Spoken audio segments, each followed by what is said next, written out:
নমস্কার, গ্রামীণ ক্ষেত খামারের আরেকটি নতুন ভিডিওতে সকল বন্ধুদের প্রতি রইল আমার আন্তরিক শুভেচ্ছা, প্রীতি ও ভালোবাসা। এটি একটি অরিজিনাল দেশি মুরগির ফার্ম এবং এই ফার্মটি আমার নিজেরই। এখানে 1000 দেশি মুরগি এইভাবে ছেড়ে পালন করা হয়।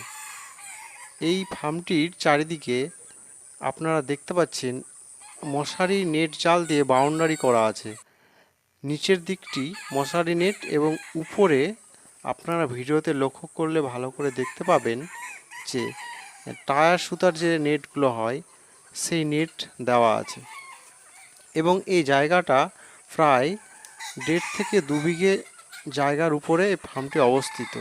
এখানে যে মুরগিগুলি আপনারা দেখতে পাচ্ছেন এদের বয়স প্রায় 3 মাসের বেশি হয়ে গেছে।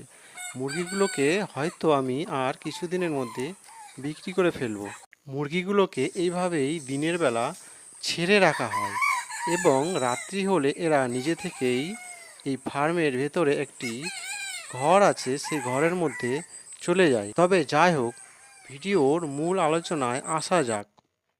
আমি এই ভিডিওতে আজকে দেশি মুরগিকে এইভাবে বাইরে ছেড়ে পালন করলে কি অসুবিধা আছে সে বিষয়ে আলোচনা করব।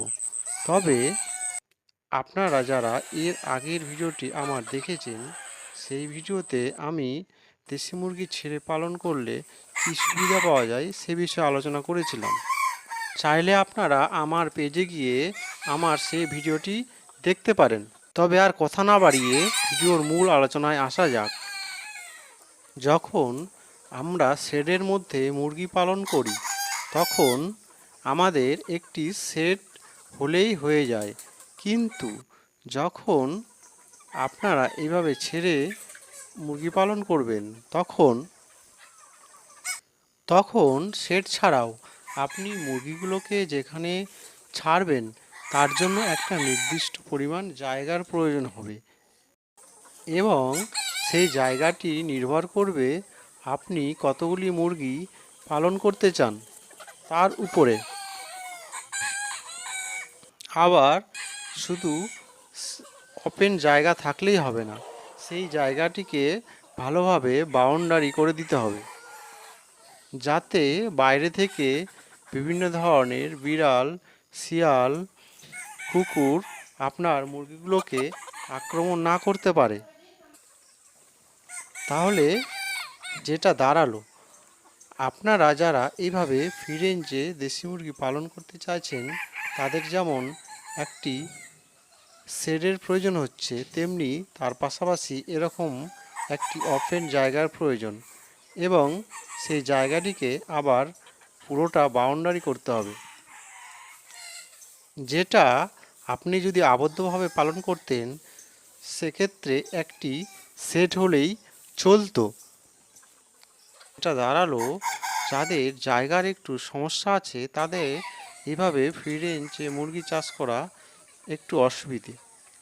ফ্রি রেঞ্জ দেশি মুরগি ফার্মিংয়ে এই জায়গার সমস্যা ছাড়া আমি আমার অভিজ্ঞতায় সেরকম কোনো বড় ধরনের সমস্যা দেখতে পাইনি।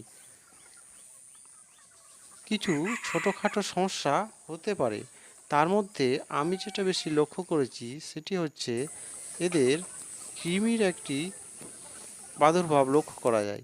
তবে কৃমির মাঝে মধ্যে ওষুধ দিলে সে সমস্যা থেকে মুক্তি পাওয়া যায়।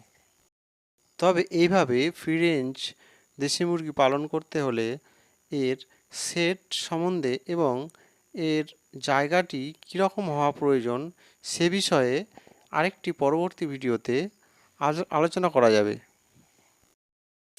আজকের ভিডিওতে এতটুকুই। আমার ভিডিওটি যদি ভালো লেগে থাকে তাহলে আমার চ্যানেলটিকে সাবস্ক্রাইব এবং ভিডিওতে একটি লাইক ও শেয়ার করতে ভুলবেন না বন্ধুরা। সবাই ভালো থেকো, আবার দেখা হবে আরেকটি নতুন ভিডিওতে। Bye bye.